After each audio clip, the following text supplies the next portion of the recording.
Welcome to another edition of Consensus Unreality, ahead of our fantastic interview with Shannon Taggart, the photographer, fantastic archivist, writer, artist, so many things. We had originally planned on snipping some of that interview for our Patreon, but to be honest with you, the interview just ended up asking a lot of questions that we felt it would be kind of a disservice to do that. That being said, we would love to compel you to check out patreon.com/consensusunreality, where we do bi-weekly episodes. We also have exclusive written content, and we even have a printed zine that we mail to people's mailboxes with our print club tier. The Journal of Shells. The Journal of Shells, correct. Our last one was about automata, agency, and intelligence, and that's archival writings, new writings, and visual art. So there's a lot of great stuff going on our Patreon. It's where we do the bulk of our work. The bottom tier is just $5, and that'll also get you our full episode archive, 6 years worth. So if you like what we do, consider joining up and checking all that out and unlocking all that great stuff. We really hope you enjoy this interview. We figure you will. Thanks for listening, as always.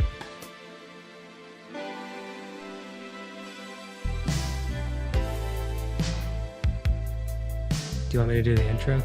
Yeah, you go ahead. All right, Shannon, how do you like to be referred to? You're like an artist and researcher? Yeah, I mean, it's really weird because I don't fit into any category, and some people introduce me as like a spirit photographer, which I find kind of funny. Yeah. And it's true. Other people call me a paranormal researcher, and then I'm like, but am I a writer? No, I don't know. I don't fit anywhere. And so that it's kind of frustrating, but it's also, I mean, I don't fully fit into any of these categories. I mean, I guess. Right. I don't know. Photographer and researcher. But then I also like the whole photography thing. I like to be in the broader context of art rather than just photography, because photography, that's true. It's such an echo chamber, and actually a lot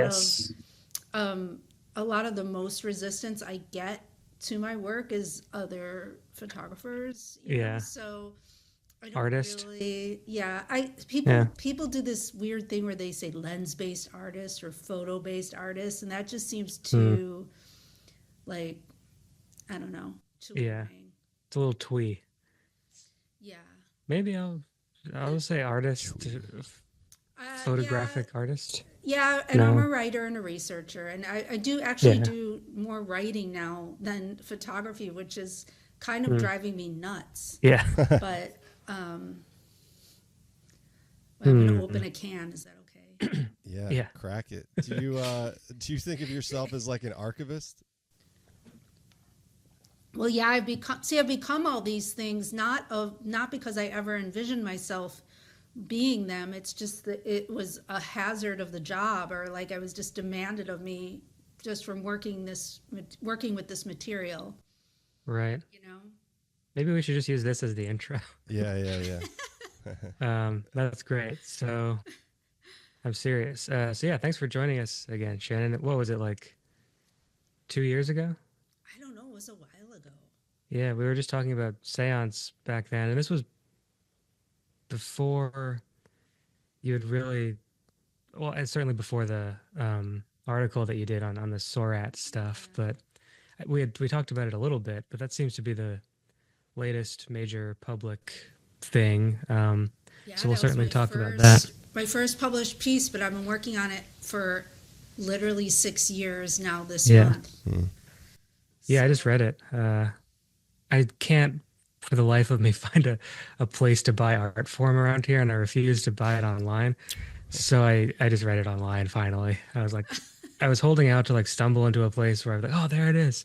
But So I'll get it on the secondhand market eventually. Yeah, you can order the copies directly from them. But Yeah. yeah, Stephen Intermill had a hard time finding it too. Mm-hmm. I think we talked to. I think he was on our show. It was the last interview we did, and I think he mentioned that. Yeah.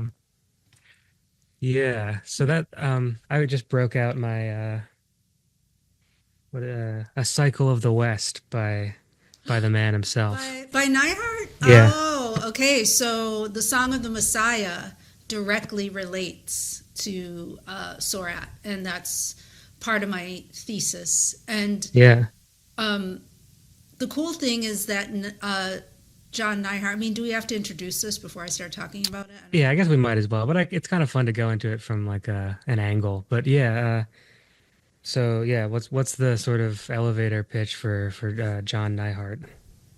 So he was a famous American poet, but I find that a lot of people have not heard of him, when I talk about it. And so he's most well known or most famous for the book Black Elk Speaks.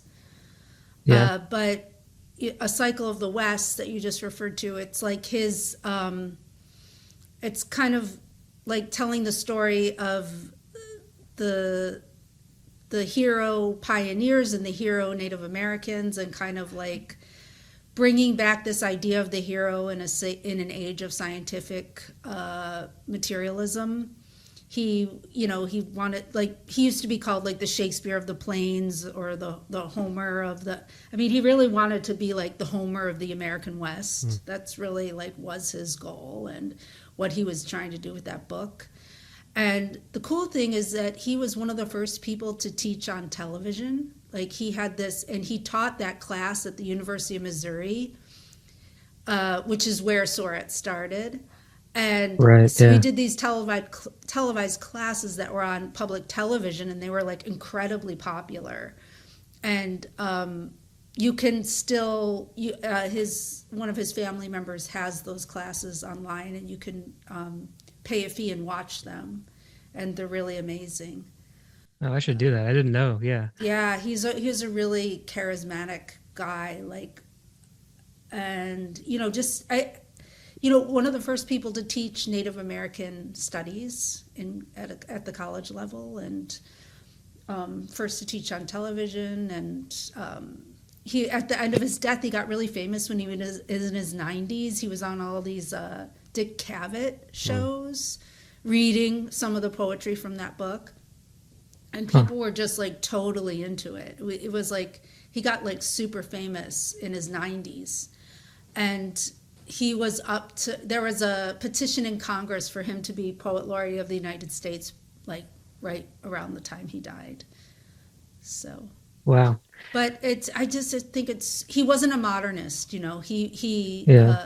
it's rhyme and song, his poetry is, and so it was not, it was losing, I guess, popularity. I don't know. He hasn't come. I find that a lot of people don't know the book. You either like immediately like, yes, of course Black Elk Speaks, or you've never heard of it. I don't know. It's like it provokes like two different reactions. Yeah, I see that one all the time. I mean, just in the book trade, it comes through very often. Yeah. And if you're out in the world and there's like a little Native American section, it's almost always there. Sometimes it's the only book in the section. But I guess it was also very important to a lot of people and influential. Yeah, but now it's kind of, I struggle with this part of dealing with this material, is that a lot of people have, I think, to be fair, there's a lot of different ways you can approach it, but I think there's a general misread of that book, where people, and I know this from fact, in college they won't teach that book. They teach the notes of the book, which is this book called The Six Grandfathers, which is basically like analyzing every line of poetry. And it's like, how do you autopsy poetry? I don't know. Like, it's sort of like, but the analogy I use, and this is, it's just like going into the room when people are having sex and turning on the lights and seeing if you're, you know what I mean? Like, you're going to figure things out. It's like, that's not what it's about. And it was never supposed to be like some, although he took great pains to make sure he was accurate. It's kind of this crazy group, like amalgamated piece of authorship. But he did take poetic license, but he always, and even his daughter writes this really great piece for the introduction of the Six Grandfathers, which is like the notes about it.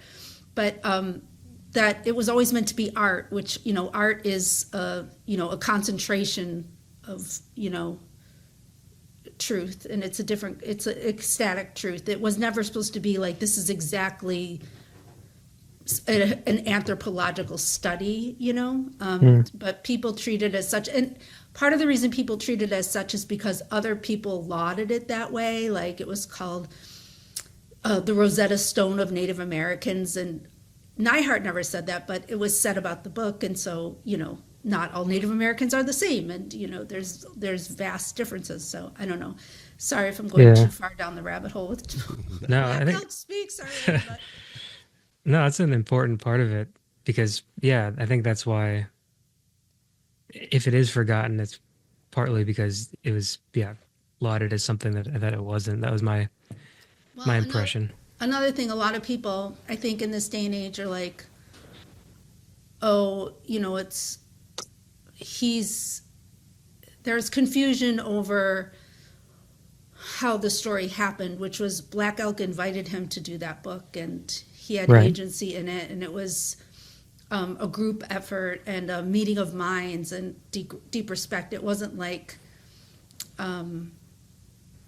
you know, it was a very respectful situation all around. But I think other people don't really understand. It's totally forgotten. It's a really crazy book too. That's part of my. This was kind of written out of the article, but I had a paragraph about like how crazy of a book it was. The process writing it was Black Elk would speak in Lakota, and then his son would translate it in idiomatic Lakota, and then he and Neihardt would talk back and forth with the son to get clear, and then Neihart's daughter was doing she's writing in shorthand. And then there were other tribe members sitting with them, kind of filling in historical gaps. And then Neihardt said the entire time he and Black Elk were having this telepathic conversation as well. Right. So there's all these strands of authorship like going on in that book. And that's why it's so magical, because it's not like anything else John Neihardt has ever written. Also, too, John Neihardt had a muse or a daimon, or, you know, like he had a literary muse that he called his ghostly brother. And so, you know, there's that factor too. Wow. And I think it's like hugely important to SORRAT, which because that's all about like amalgamated authorship. I actually see SORRAT as like kind of this mythopoetic extension of both Song of the Messiah, that poem from Cycle of the West, and Black Elk Speaks. And that got me thinking of SORRAT immediately when you started talking about all these people, like the transcription and the transcribing, you know, all these it makes you think of seances and spiritualism kind of immediately, or which I guess is translation. It's a really interesting line to trace. So because I mean, the reason, I mean, I guess my fresh take, or my take that, so this case, I guess I should be kind to your listeners and try to introduce it. Sorry, we went right down the rabbit hole. They should probably read the article, though. Maybe you should like put it in the show notes or something. But for sure. So John Neihardt, in his, I guess, semi-retirement, he became a teacher at the University of Missouri, and he was teaching Cycle of the West. And he had this terrible car accident where he he got in this terrible car accident, and his wife died as a result of this accident. And then shortly after, his house became like haunted. there was activity, and the family believed that it was his wife. And he met this student named John Thomas Richards, and he told him he wanted to, do some experiments and investigate and try to prove. It was kind of an endeavor to prove paranormal. He was very interested in the power that fuels paranormal phenomena. And so that's how SORRAT began. And it began in like 1961 at the University of Missouri after Neihardt had this tragedy. And I'm probably too far in the weeds with this material because that's all I've been thinking about for like 6 years. So you guys just pull me out or ask me. I don't know. Whatever. Yeah. But, I have this book here. Oh, yeah. How much was that? So you have John Thomas Richards, so I basically saved this archive. The seance group went on for 50 years. John Thomas Richards, the guy who Neihardt met early on at University of Missouri and started the group with, it went on for 50 years, and this is his archive. And Ben just showed me his John Thomas Richards book, SORRAT. Yeah, it's really interesting. I think I got it. Some of it, not the whole thing. I was kind of just paging through it before. It's really interesting stuff, and I love how it's sort of this like diary of these events. Or I mean, because I'm not sure exactly when he wrote this, like in the course of the SORRAT stuff. In the 80s. Yeah. Oh, yeah, that's what I was saying. No, I forgot. Oh my God, sorry guys, I lost my train. No, it's okay. I was saying something. What was the state that the archive was in, and how did you come across it and sort of take stewardship? It's so crazy. So I saw the SORRAT pictures there. I saw 4 of them in this exhibition called The Perfect Medium that was up at the Metropolitan Museum of Art. Do you have that catalog, Ben? No. So it was probably the first major, it wasn't the first exhibition of seance or of psychic photography in an art context, but it was the first major one. Yeah. It was started in France in 2004, I think, the House of Photography in Paris, and then it was at the Met in 2005. And I saw 4 of SORRAT's pictures in there, and they just blew my mind because they were unlike any other seance photography I'd ever seen before. There's like really crisp and colorful, and my friend, the art historian Susan Aberth, describes them as like Poltergeist meets Stephen Shore. And it's they're so beautiful and weird. Yeah, and colorful, and they're not blurry, and there's no confusion about what's going on. They're very unlike any pictures I've made either, They're really wild, all these like flying tables, but they're done as if somebody had set up the whole scene and art directed it perfectly. I know, yeah. I was just going to say that there's such an element of stillness to all of them. Like, I don't know if it was just captured at such a rapid shutter or something, but usually in spirit photography, there's so much movement in the picture and there's like ambiguity. But these are very much what they are, like there's constant levitation, and it's just like such a direct and accurate like capture of a specific moment. Yeah. And so these pictures just like totally blew my mind. And then I became friends with George Hansen, who wrote The Trickster and the Paranormal. We've been friends for a really long time.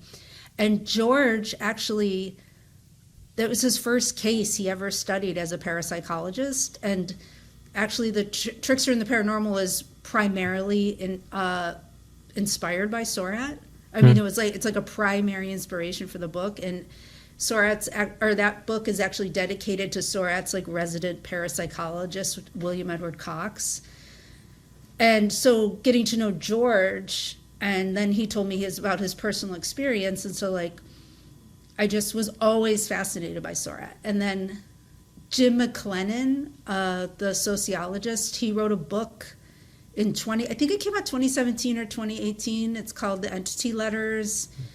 And it's about SORRAT, but it doesn't have SORRAT in the title. But he basically was involved in this one extremely bizarre experiment they did with, I mean, this group did so much weird. It's hard to even, it's taking me 6 years to even wrap my brain around all the crazy stuff they did. It's really wild. But they had this, basically this like spirit pen pal project where spirits are writing letters to all these members and sending them all over the world and mismailing them to members, so the members would have to find each other. And like, it was this epic saga about all their past lives and how they got together. And like, it's just this really crazy story. And Jim McLennan wrote a great book. Patrick Huige, Anomalous Press, published it. And it's called The Entity Letters. And as soon as it came out, I was like, oh my God, I have to read this. And I contacted Jim and I asked him to come to my Lilydale symposium to speak about SORRAT, which he did. And I host a dinner for the speakers every year. And so that year, I think this was like 2019. It was 2019 because my book was just going to press. And I'm driving Jim to the speakers dinner and I said, oh, you know, I've always really loved SORRAT's pictures. And he's like, pictures? There's thousands of pictures.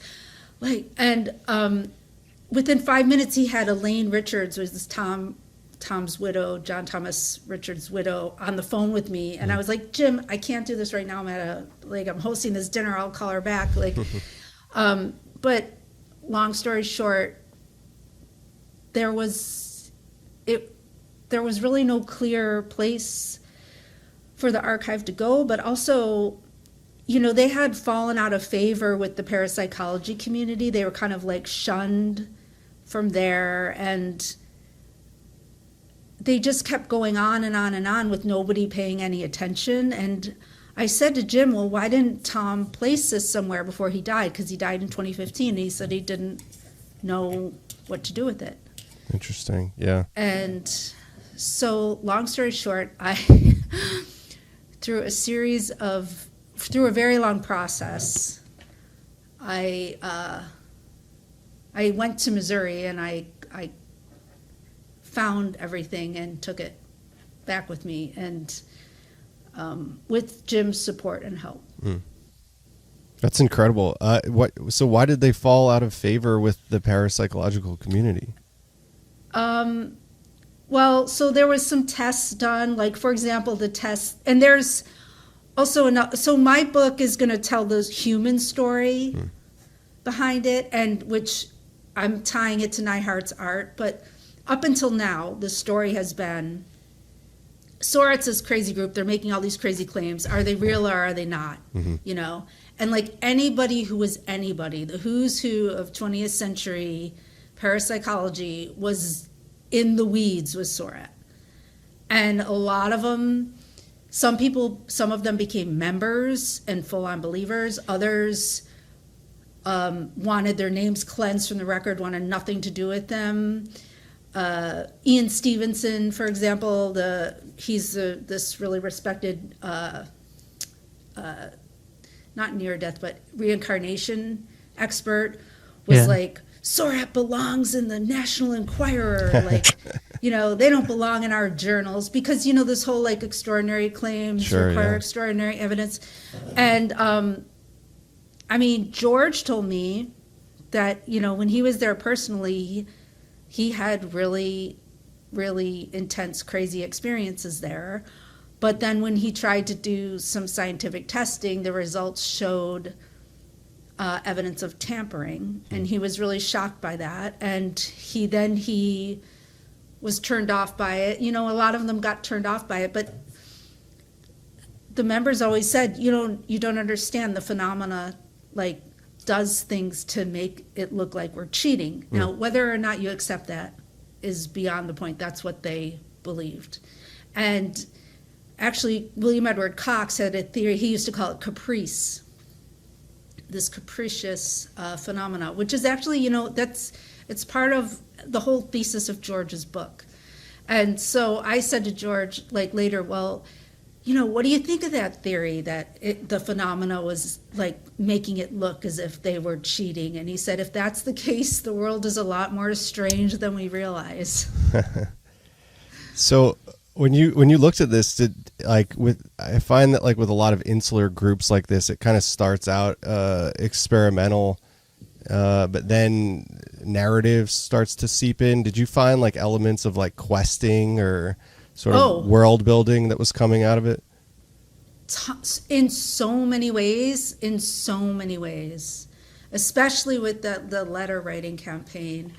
But that's what I mean about like many of them were writers. And like John Thomas Richards, he also did like a 5-novel how do you say it? Roman à clef? Of SORRAT. Like he has his own like fictionalized version of SORRAT out there too. And I found these crazy novels that he had written when he was little about his imaginary friends and his experience with imaginary beings. And actually the group kind of breaks apart over this, part of the climax of my text, because I wrote the first text that's like from what I cite as the beginning. And which the beginning has always been for everybody else, like SORRAT starts in Neihart's house. It's never been connected to the death of Mona or the emotional ground that it was built in. And it was definitely not fully grounded in Black Elk Speaks, which I actually think it really starts with I think the ultimate, like the point of like explosion is when Neihardt meets Black Elk, because he's going to write the poem, The Song of the Messiah. So that's really like, that's the precursor, or like that's where it really starts for me, or the way I'm telling the story. But the narrative elements are just crazy. So that anyway, the group has this big blow up in the 70s over who gets to write the book about SORRAT. And so you have Neihardt's daughter, Alice, was a member, and then you have Tom Richards, and then there was William Edward Cox, and he's the parapsychologist, and he wants to do all of the scientific testing, and then Tom wants to write his book, and then Alice wants to write a book, and so they start asking the spirits, like, who's going to write the book? And the spirits say, oh, Tom's going to write the book, and Alice is like, well, what about my book? And they get in this like knockdown drag out, and there's like a letter magically appears, and she tries to then she ends up kicking everybody out. She ended up writing her own channeled text, which you've probably never come across it, but if you have, I would love to know. It's called The Great Adventure by Alice Neihardt Thompson. I don't know, but it's a channeled text where she's it's kind of in the vein of like, she was very much a woman of her time, like it's like a Seth Speaks or a there was a lot of channel, like, it's around the same time Jay-Z Knight started doing channeling, and, Shirley MacLaine and all of that, like late 70s, early 80s. But it's like an apocalyptic text, basically, that's supposedly written by her, John Neihardt, his wife, her mother, and Black Elk, and Black Elk's daughter. It's interesting how often these things that start out as experimental research projects like move towards the eschatological, the apocalyptic. I mean, that's kind of in the Skull experiment with the time travelers at the end, basically telling them that they're ripping a hole in space-time. And it's, I don't know, it's in like the Dodleston messages, but it's also in the 9 channeling stuff with Andrija Puharich. Like, I don't know, these things kind of start out as examinations of mediumship, but then I don't know if it's our input to that we create the great adventure or the quest, the narrative element, or if that's part of some trickster aspect as well. I'm not sure. Yeah, well, yeah, I mean, it's a big part too of the Ghost Dance, which is what the Song of the Messiah is about, which was basically a new religious movement of Native Americans, where they were literally doing these dancing seances to raise the dead to kind of save them from colonization. And then it ended in Wounded Knee, where they wore these shirts that they thought were bulletproof. It's like, it gets really bonkers. Yeah. Huh. Yeah, it's so I like this idea that you're going to frame SORRAT as kind of like coming out of that encounter between Neihardt and Black Elk. I mean, to some extent, right?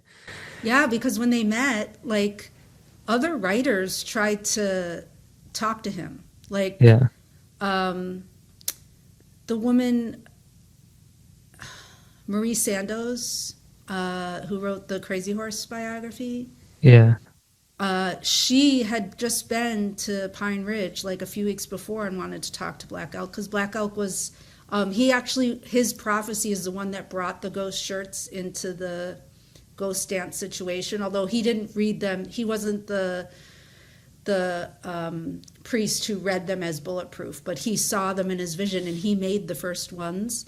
And and he was there at Wounded Knee, and he knew the whole story, and so he also was cousins with Crazy Horse. I mean, I call Black Elk is like an American Zelig, and I can get to that like too. He's just, his life is so crazy. But so other people had tried to talk to him, and like Neihardt just went there on a whim. And this is like a really storied meeting, and it's been told many times in different ways, but basically he went and they said, well, there's one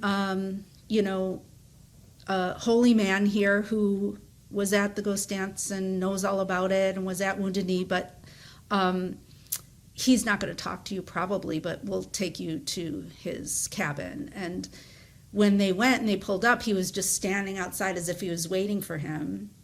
And he told him he saw a spirit next to him that was bringing him there, and that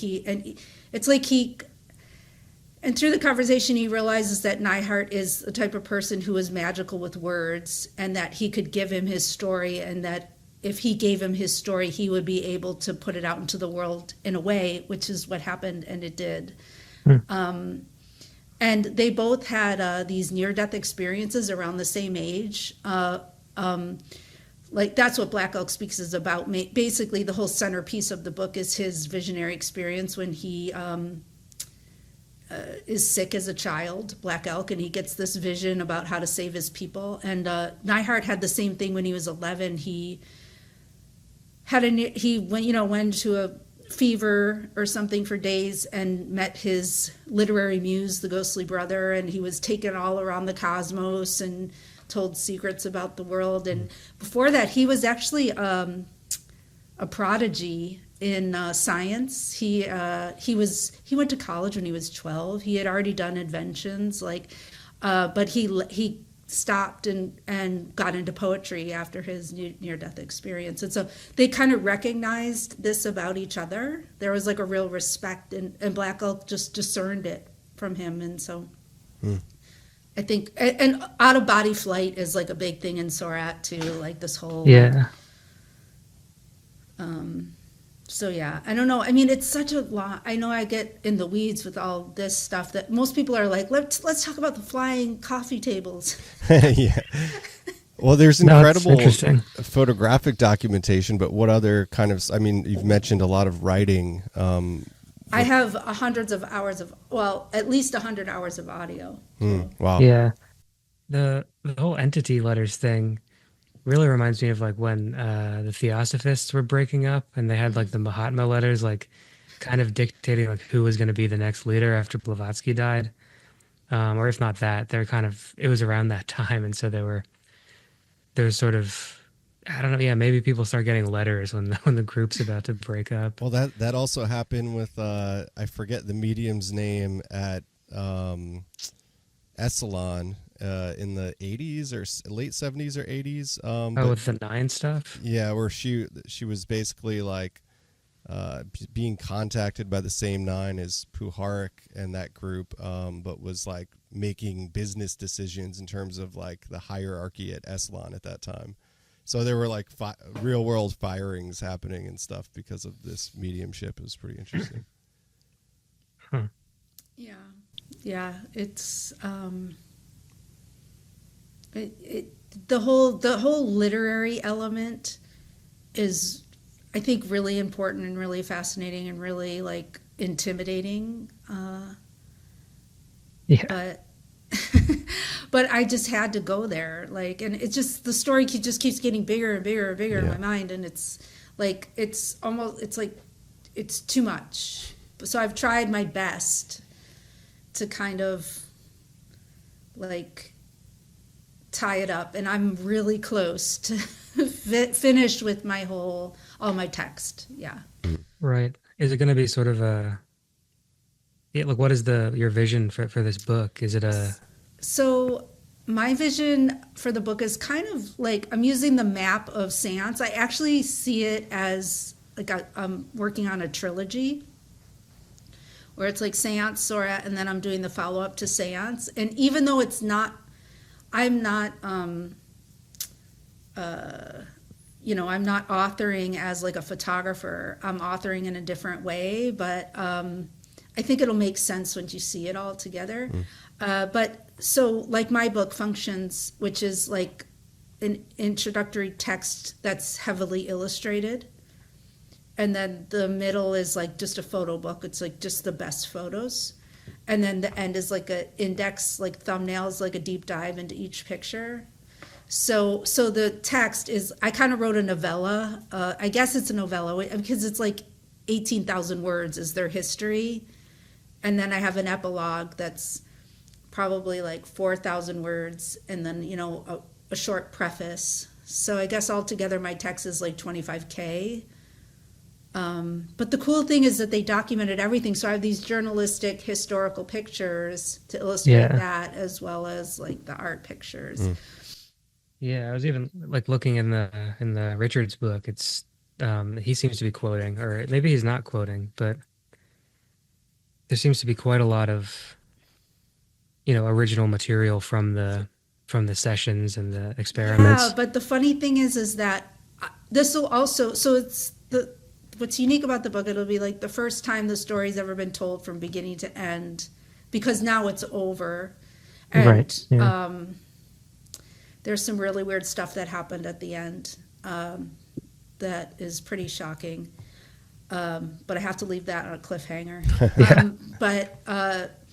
So it's now fully ended because Elaine has died, and all the founding members, except for I think one, are passed. But what was I saying? Oh my God, I'm sorry. I'm like, so. It's okay. But, so the beginning and the end. But it's also the first time that the photos are going to be, other than that medium show where there was 4 of the pictures, but it's the first time the photos are going to be treated like works of art. Because you'll notice in that Richards book, and also they were heavily published in like the 60s and 70s in like Fate and ESP and all of those like pop magazines, but never in a way that like, oh, this is a cool photo. It's always like, this is evidence serving our claims. Right.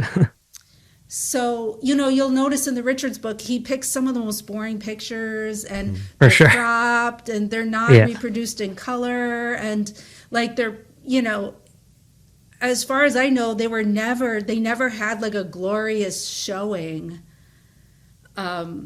as they will in this book. So those are the 2 things that is going to make this book unique. Do you know a lot about like the technical aspects of the photography, like who was taking the pictures often and what kind of camera they were using and stuff?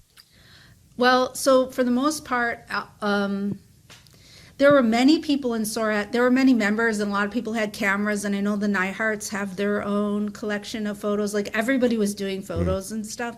So I just have Tom and Elaine's photos. So pretty much I know if Tom's in the photo, Elaine took the picture. And often Tom will write if he didn't take the picture, if Elaine did. So for the most part, it's Tom, but but often it's Elaine. So I would say like it's 70% Tom, 30% Elaine, but they're both great photographers. Yeah, definitely. Yeah, you notice that. I mean, like just looking at like the ones you included in your article, they're like really beautifully composed. They're incredible. And like Elaine, she didn't really get it as art. Like they didn't see it as art. And so it's kind of a weird thing that I'm doing, because I'm saying, no, this your stuff is art. And it's like, no, it's not. They felt it was testimony. They never called it proof. They called it testimony, because they were really, they really, really, really cared about this, like scientific, or like telling the world that this stuff was real, and that was the motor behind it. So the fact that I'm framing it as art, she really didn't get that. And like when she saw my book, she was like totally disgusted by the fact that there were blank pages. She was like, why would you have blank pages in a book? Like you cannot put blank pages in this book. Like, and like that was her one demand. She didn't want any blank pages, no blank pages.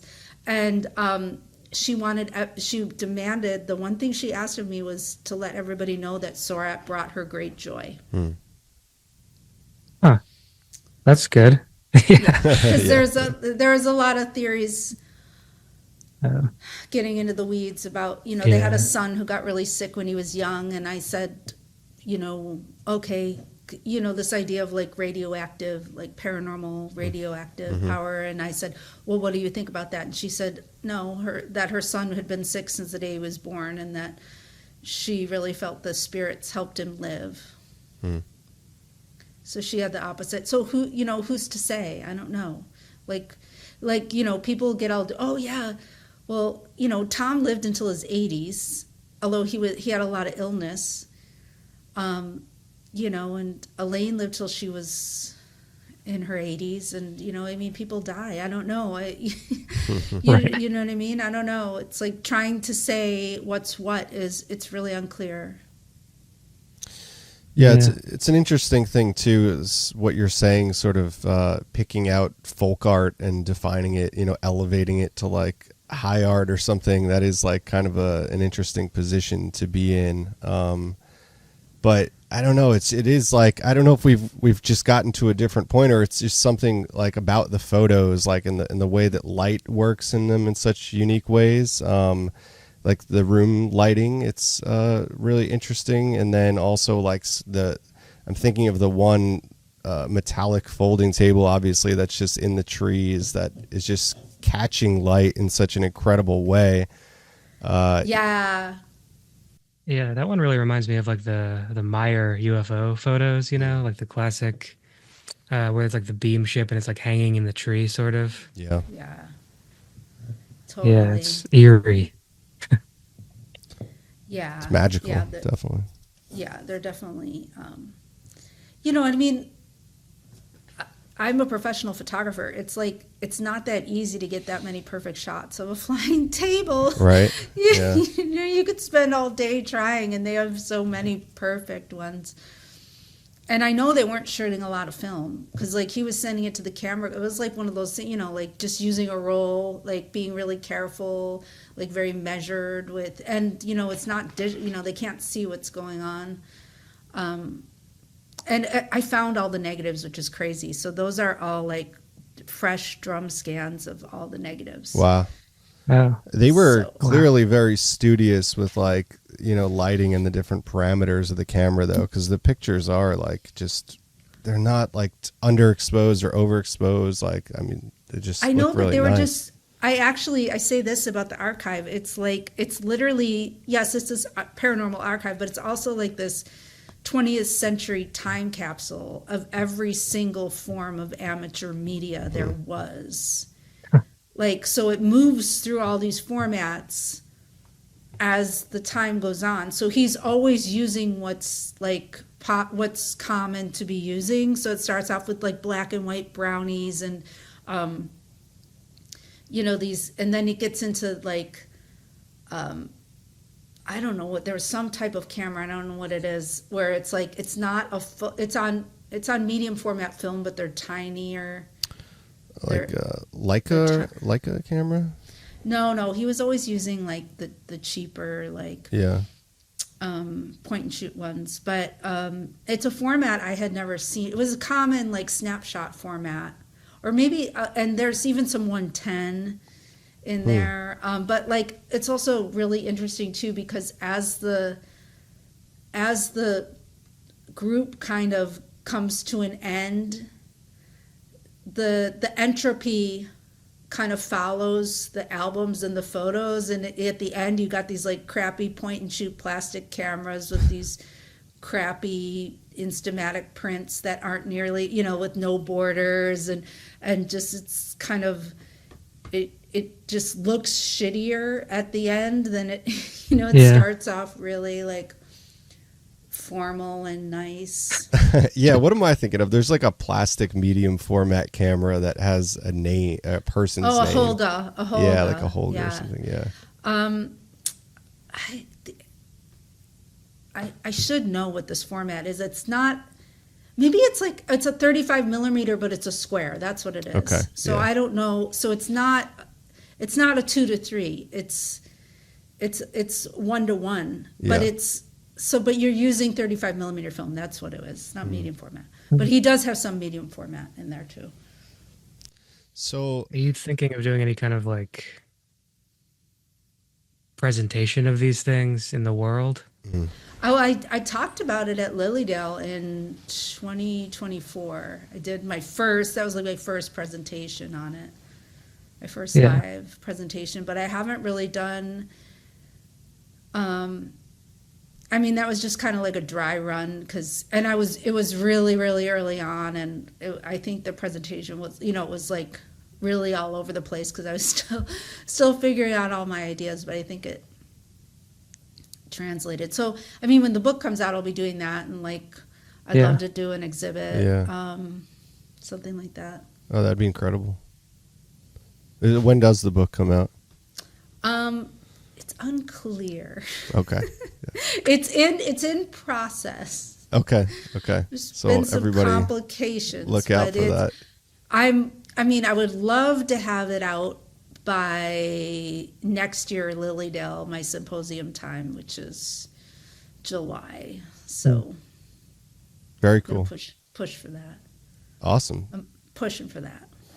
So maybe we could pivot and bounce over to Patreon. I'd love to pick your brain on some random stuff and see what you've been sort of, because I know you mess around and dabble in some like different photography projects that maybe, I guess the orb photography stuff has made it into your books a little bit, right? But yeah. I have like a Substack, and there's this, my favorite orb photographer is a woman named Liz Webb. And my orb thing, I showed some of Liz's work. And so I've written about her, and then I'm doing another interview with her, and she's trying to do a book. So I sent her some questions, and she's been thinking on them. But like, I'm trying to go deep into the orb stuff, because I just think it's so wild what some of the people are doing with the orbs. Yeah, totally. And we were having a conversation about it because I went up to Lilydale and I got to check out your orb photography seminar, which was incredible, and talked about that on a past episode. But I shared with you the work of Trevor James Constable, who's maybe one of my sort of favorite paranormal photography adjacent people. But he used infrared film in the desert of California to capture like plasmoids and these. It's incredible, like giant orbs of different shapes and forms, like morphing over the desert. They're really beautiful photographs, and I was immediately reminded of that. But I guess I wanted to ask, like, what are some other photographers that you look towards who are working in sort of the elements of the supernatural or paranormal, which is a weird thing to say too, because I could ramble a bit here, but photography obviously is like, paranormal in nature, in that it allows you to freeze time and is liminal, right? But are there people that you see that are more into that or more into these fields that are doing stuff? I mean, I see a lot of mediums who are doing crazy weird things, and they're not like publishing them. I mean, a lot of them are on Facebook and stuff, and one of there's a woman who features prominently in my book named Sylvia Howard, and in the story section I have some of her works, but like the first time I met her, she just sent me all these images, and I don't know if I talked about this last time. Did I already talk about it? Probably. Where it was like her just like deconstructing on the screen, and I thought she was like doing composites in Photoshop, and I was like, what are you? And she's like, no, those are just, and what she's doing is she's doing like a digital video of herself in trance, and then like we're online here right now and it could freeze and then all of our faces would deconstruct, like when that happens, like she's just taking those moments and kind of screen grabbing them, and she had like hundreds of them, and they were like totally, when you see them all together, it's like, whoa. That's so cool. Yeah, that weird artifacting. Yeah, so she's like saying, no, that's the important part. That's not a mistake. Yeah. There's something there. And which is, we're taught to, that's just a mistake. Like, it's just, Yeah. And so I actually find, I love photography. I love all photography, and I do think photography is pretty paranormal, and I think all photography is really about invisible things. You could argue that. But yeah, Liz Webb and my friend Sylvia, and then just my medium friends who get their cameras out and the things that they do with it. It's like, I love it. I find it so, like, love the whole DIY thing. It's very generative way of doing. But as far as like anybody who's doing any like crazy paranormal stuff, I don't know. Is there something about that too where it's not like maybe not going into it trying to like compositionally create a frame, where it's just like trying to capture the moment or something that is more freeing or something? It has like more interesting results. Well, yeah, and they're not like bound by any rules. They're not like using their like rational side to make the picture. Yeah. But actually, you were talking about skull. Like the skull stuff is wild. I know. I was gonna say, yeah, because all of the stuff that just apports onto the film. If people don't know what we're talking about, we've kind of been talking about skull a bit recently, and did a whole episode on it. But the massive paranormal investigation that presented a lot of incredible evidence. What Shannon's referencing there is that they would have unexposed film canisters that they would sort of have in a locked case during a seance, and then imagery or messages would appear on the film or sort of be apported in emulsion onto the film. Yeah, and again, like here's where I'm going to get not in trouble, but that's where I'm doing this troubling thing where I'm they called it spiritual science, and they really distanced themselves from, they started out as a spiritualist thing and then distanced themselves from the whole spiritualist, the British, it's called SNU, the Spiritualist National Union, and they really, spiritualism is weird because almost everybody in it, like, yes, they're spiritualists, but no, they're not, like, because they're doing their own thing. That's not really, like, it's a really hard thing to classify.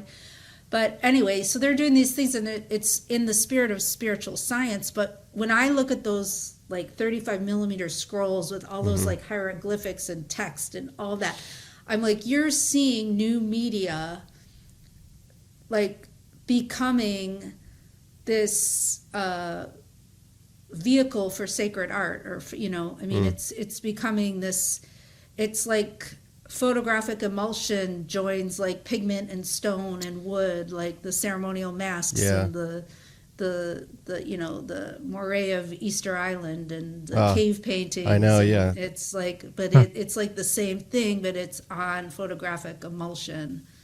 That's so true. Yeah. Whenever I see, especially in the cave paintings, like the Castillo cave, just the handprints that are relief, like with blown paint around them. Like my mind always, it almost seems like it's just reaching through time, right? Like a hand to a hand, and it's kind of this time machine. So yeah, it's incredible, that connection you're making there. Yeah, and I think the whole hand thing, like I'm writing this review of this book. It's called Picturing Aura by Jeremy Stolo. It's a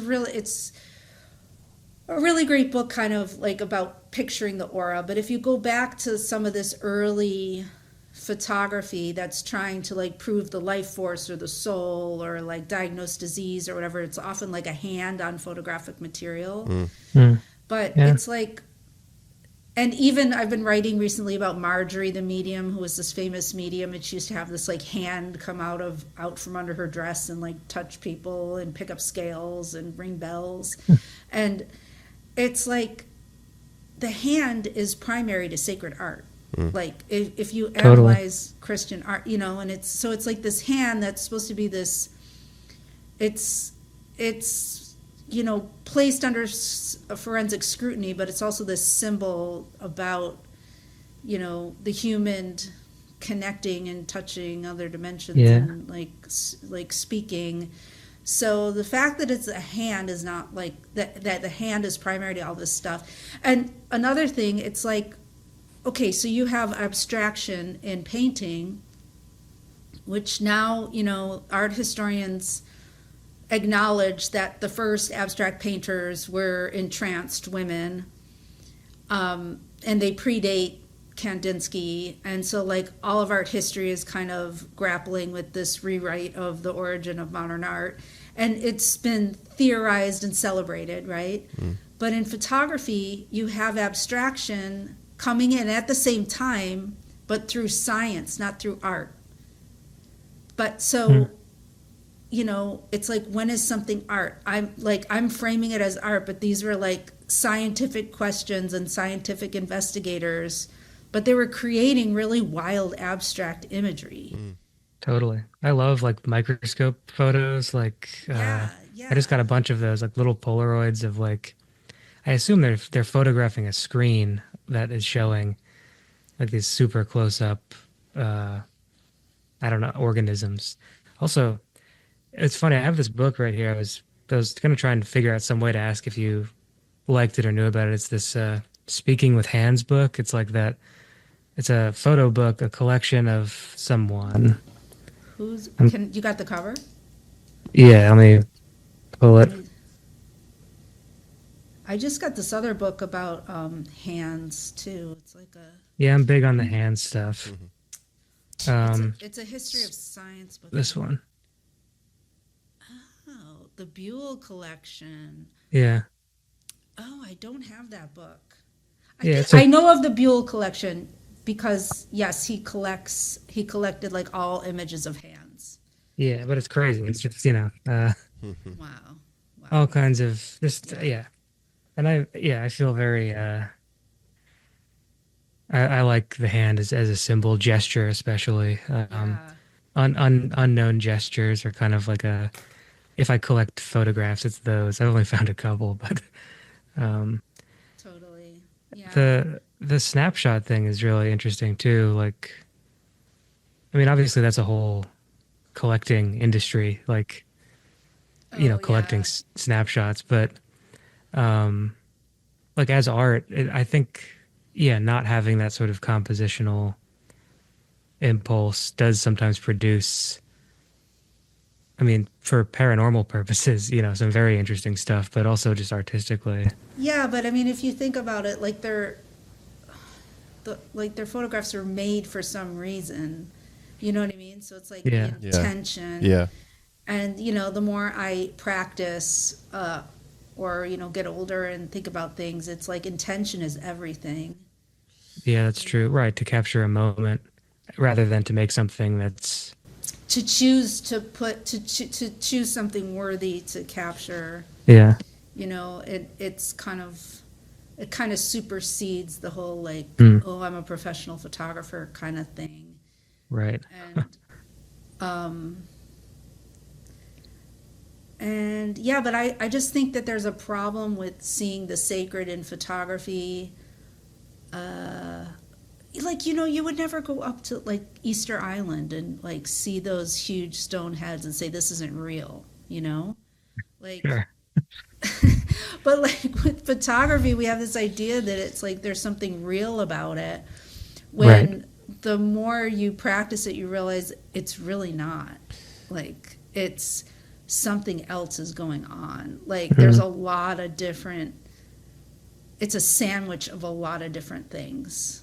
And it breaks the laws that we abide by, right? I mean, it really allows you to reach back into the past. It's a time travel mechanism. I don't know. You get on something else interesting there too that I wanted to ask you, and you don't have to get too heady, but I'm really curious. You know, you've done journalistic photography.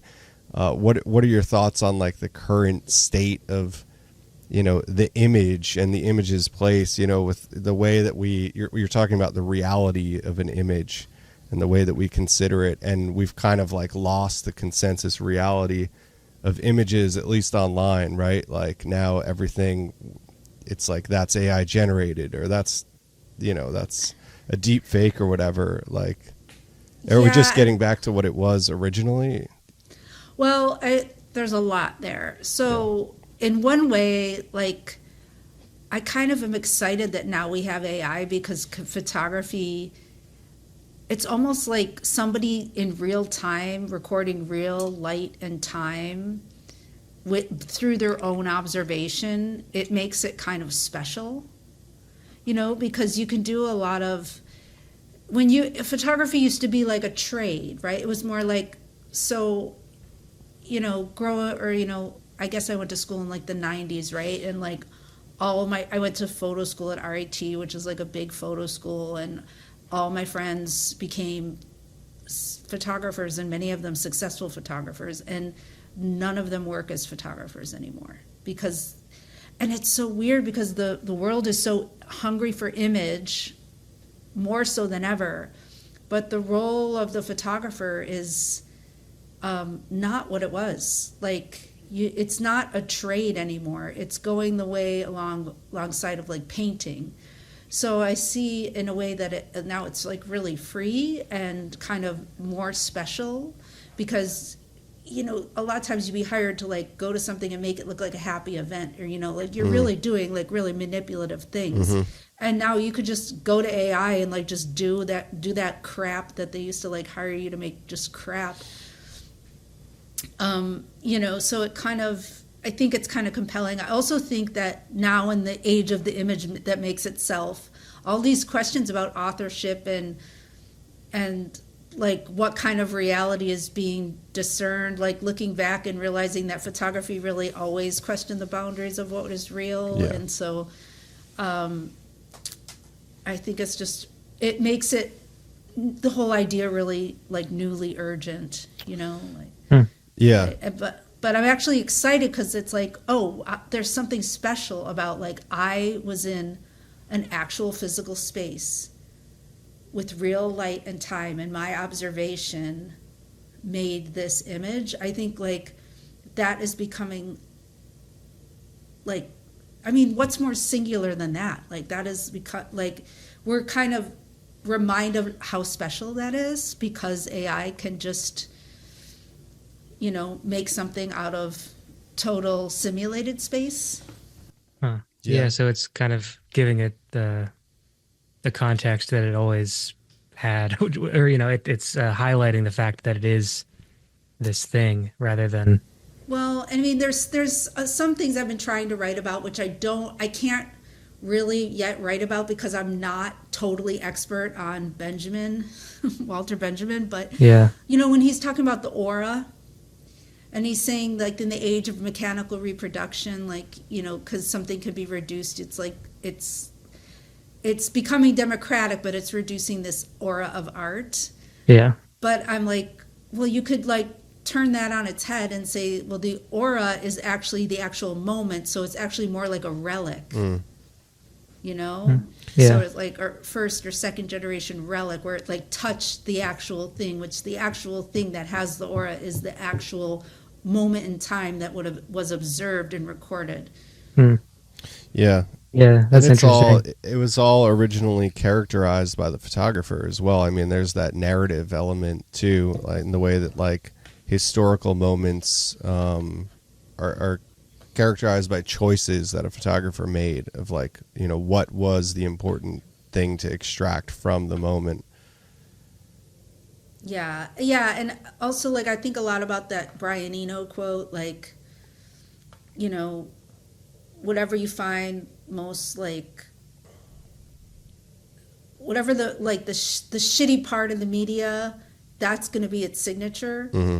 You know, like the things that really defines it as what it is, which is, you know, photographic mistakes and fuck ups, and like that's really part of its value, which is like when you're trained as a photographer, you're trained to like, that's all bad. You cleanse that out. You learn how to control the medium.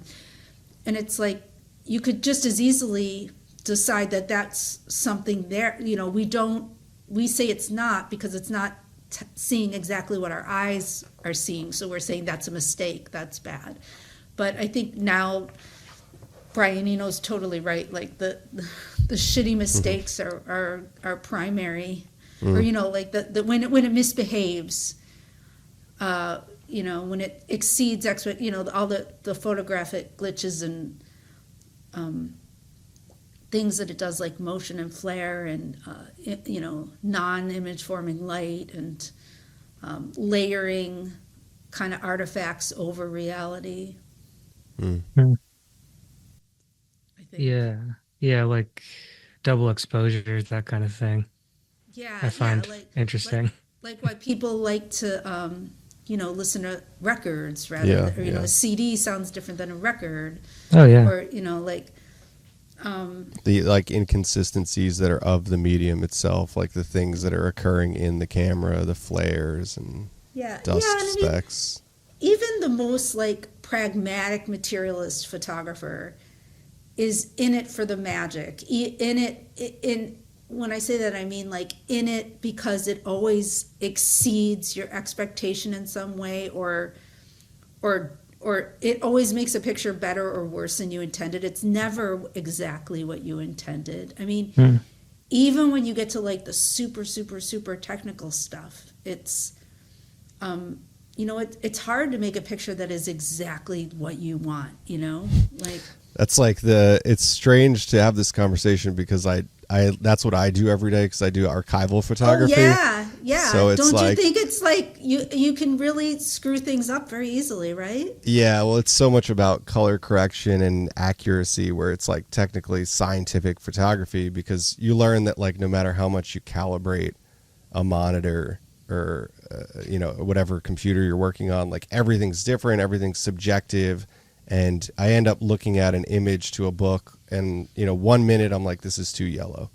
And then like I look back at the page and I'm like, what the hell did I just do? It's like so red now. So there's like, you realize fast that there's so much subjectivity that you're not paying attention to. So that's why there's these like scientific color markers and stuff that you use. But it's interesting. I mean, like the inconsistencies that we're talking about is like everything that I am trying to avoid every day by using like a $100,000 100 megapixel phase 1 camera, you know, and like all of like I have to get on these Zoom calls and there's all these conversations about like, you know, the archival image has to be transmutable across like different mediums or whatever, however people are viewing it. Like it still has to be measurable as like accurate, you know? Yeah. So I might be the last arbiter of the photography realm, is like archival photography in terms of like that. Well, and your archival, you're doing a flat surface. So like, for example, my husband was a still life photographer for many years. And what they do, talk about a construction of reality.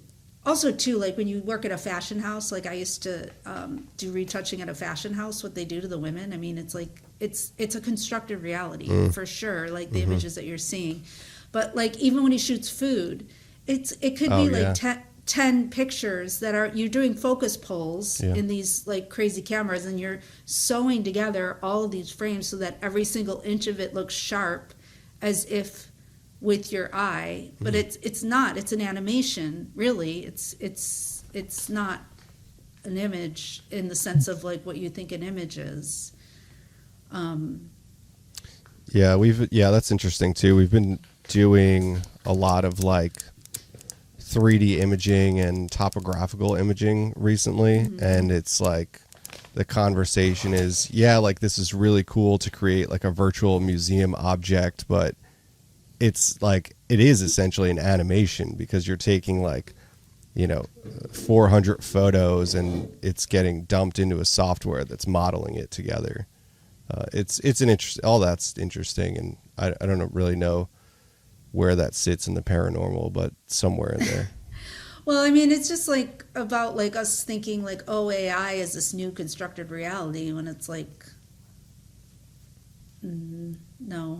We've been dealing with constructed realities for like a while now. Always, you could argue always with photography. It's crazy too. Like, I guess just how important photography was to like manifesting reality. I saw these photos. It was an early prospector out west, and I think this was in the mid 1800s, where he was lugging these massive cameras up mountains and stuff and taking the first photos of like Yellowstone. But these like photographs, were used to publicize like the open West and stuff, and created that sort of narrative that would become, idea forming of what America would be and stuff, Yeah. Yeah, for sure. There's a lot to, a conversation about photography is like, no, I know. I'm like, not to be done here tonight, but see that when you also too time exposures. So I've been thinking a lot about like how, in early scientific photography, right? Like for example, like the first planet Pluto, or the dwarf planet Pluto, right? Like the first time we see it, it's a really long exposure, like an epically long exposure, like I think a day or something to get the planet, sharp, right? But when I do a long exposure in a documentary setting, it's not appropriate. That is not fact. But it is when we do it in other situations. It's the same mechanism, but when you're doing a human body in motion, it's not. Yeah, that's so interesting. Yeah. And but yet we accept if I photograph an Olympic athlete at 1/1000th of a second and freeze them in like this, our eyes would never see that way, but that's considered fact. When you freeze, but not if you go the opposite way. So it's the same manipulation of time. We're just drawing a distinction on, oh, this one's good and that one's not. And so, like, I was like, oh, your work is not documentary if you're using these. But I started to think about it. It's like, well, a primary element of a paranormal experience is that time behaves in a way that it doesn't normally behave in. So if I make a picture of a medium who says she's talking to somebody else and I do a long exposure and it looks like she's talking to somebody else, like, I don't know. I think it's compelling. I'm not saying it's evidence, but I'm saying it's something.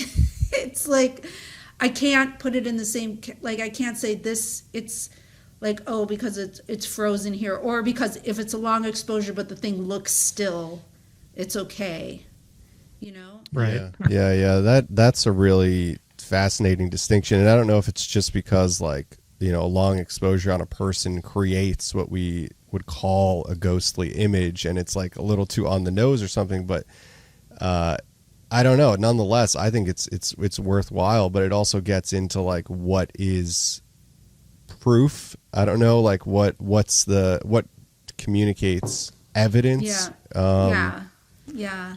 And I mean, I've done enough experimentation with exposure, because like for a period of time when I stopped my Lilydale project, I for 4 years I did this like portrait series where I just had people moving around for literally 4 years of my life, like, and you don't have any control over how it renders, and it's often completely surprising how it renders. And it also, you could have somebody do the same motion on the same exact shutter speed and it'll look totally completely different. Like it's really like opening up to chance. It's really like you are really letting the camera author like participate in the creation of reality, because once you open it, there's nothing you can do. And you even like, let's say I want to get a picture of somebody with their hands like looking like they're flying off. It's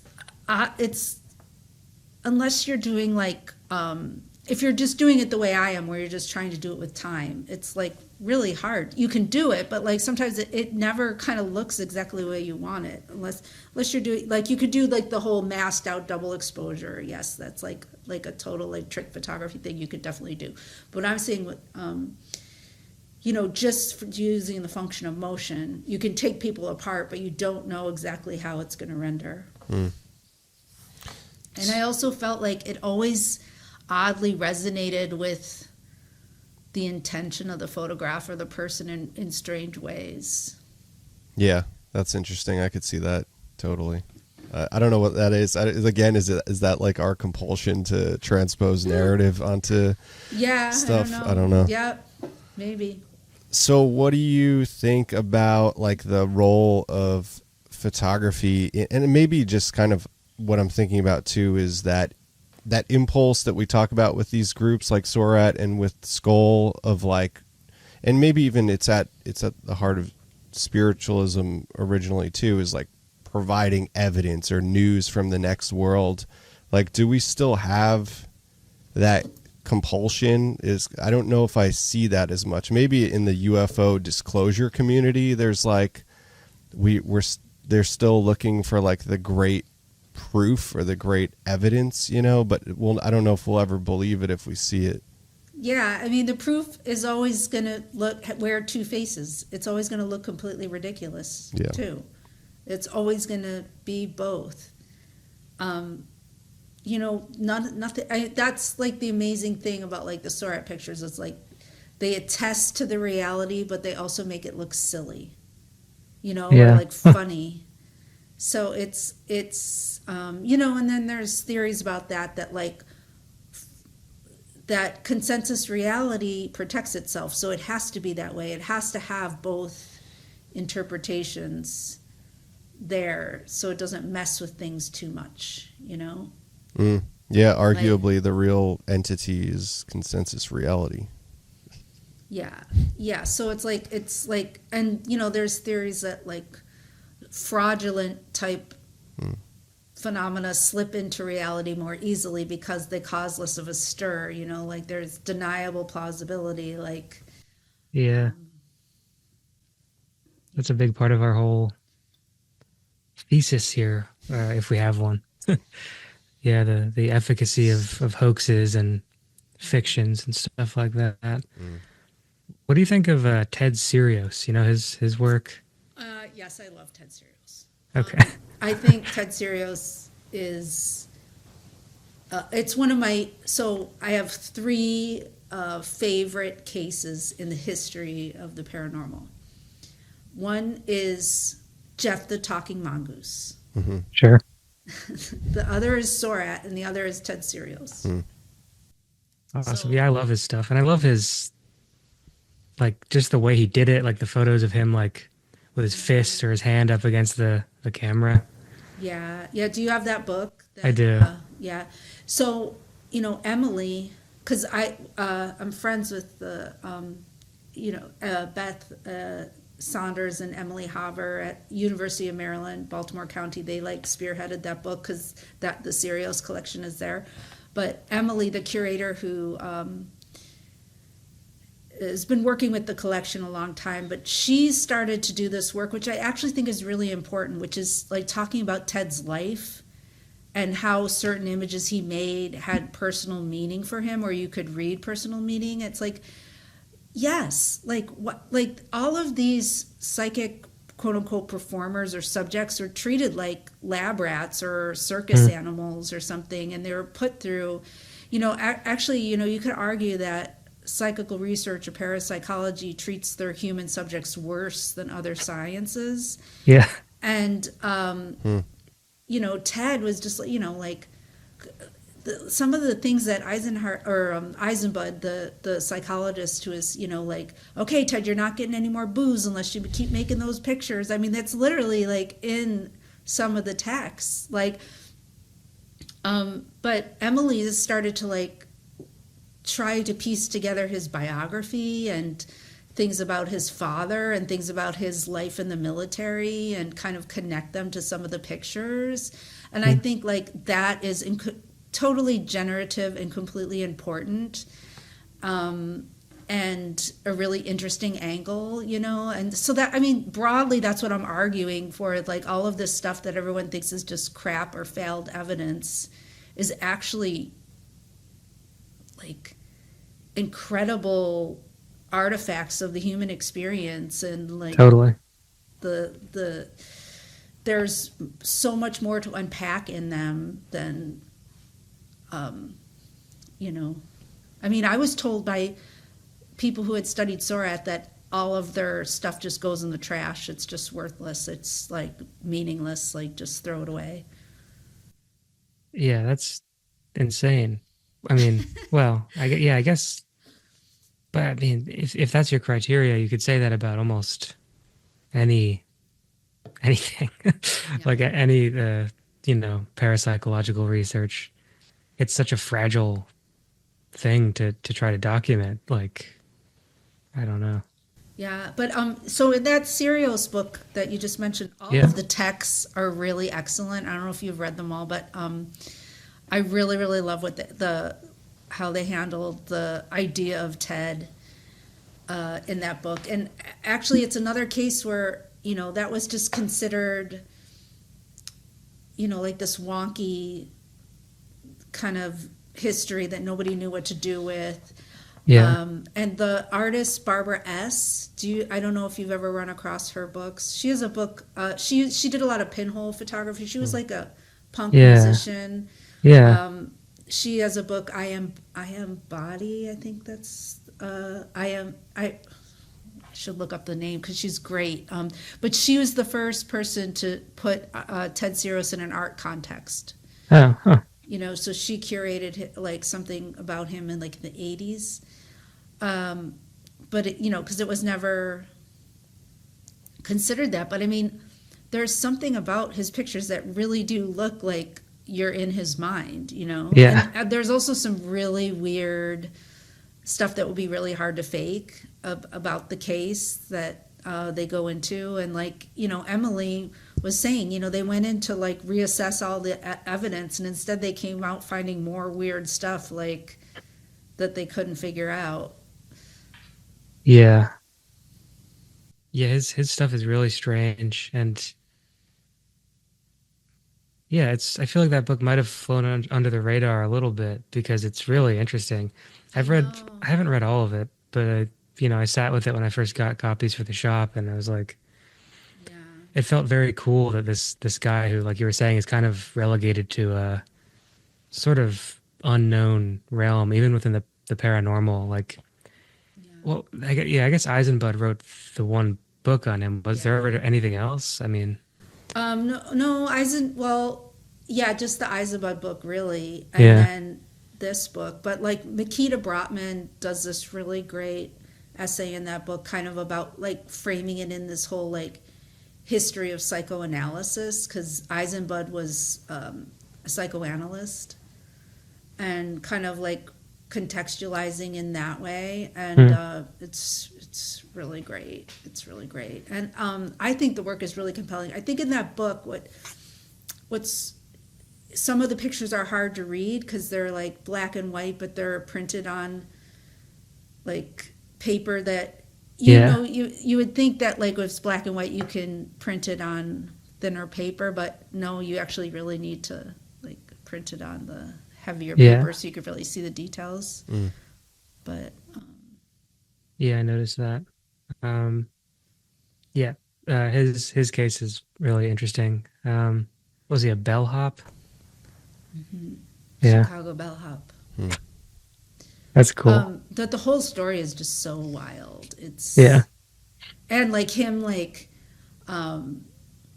just like drunk and like shirtless and like heaving and sweating and like putting the camera to his head and just like birthing these images and like and some of them like just getting like totally blown out pictures when no light went off, and like I mean it's a really really really weird story.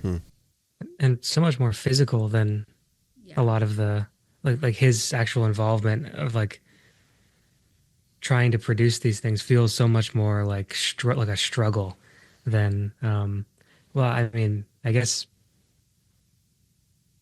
there's sort of a writhing aspect to some of the spiritualist stuff as well, but he feels like very embodied in his in the photos of him doing it.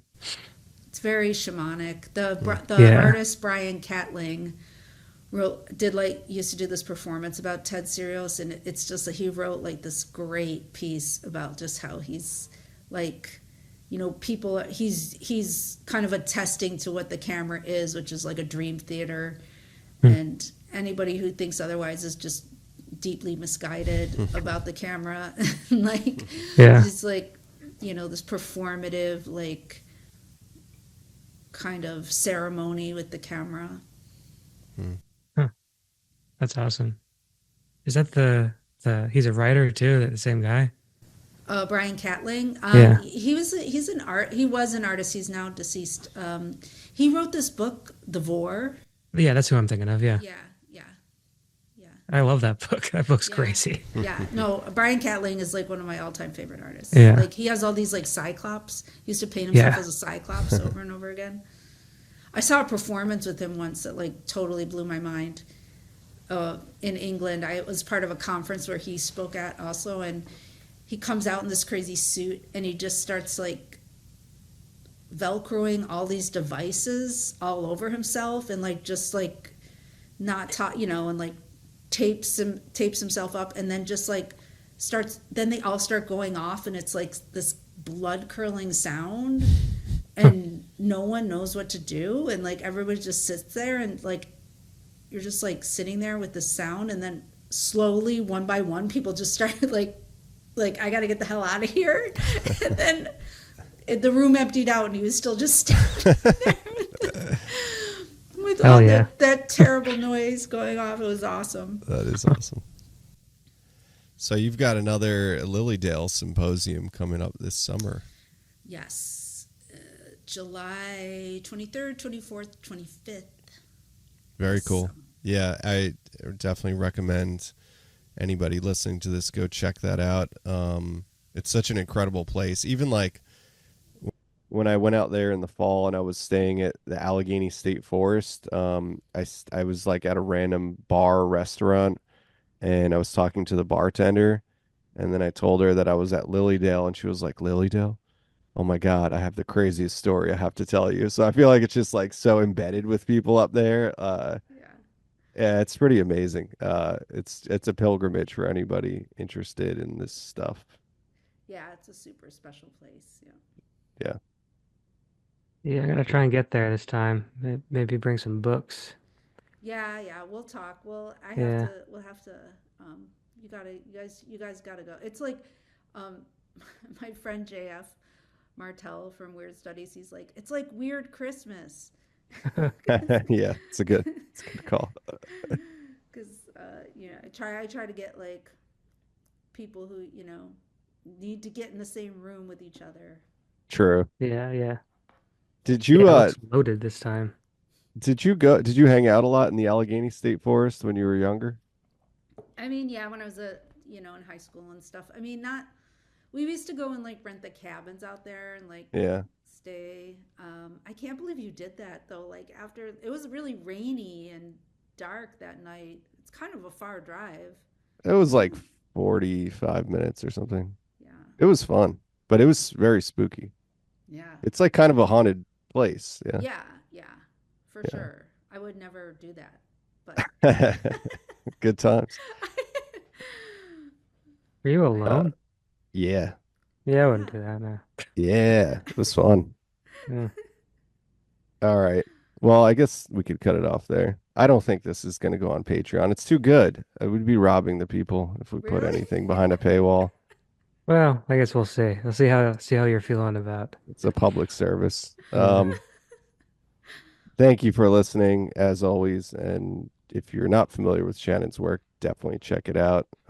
One of the best. So Thank thanks again. you. Thanks for Yeah, having me. definitely.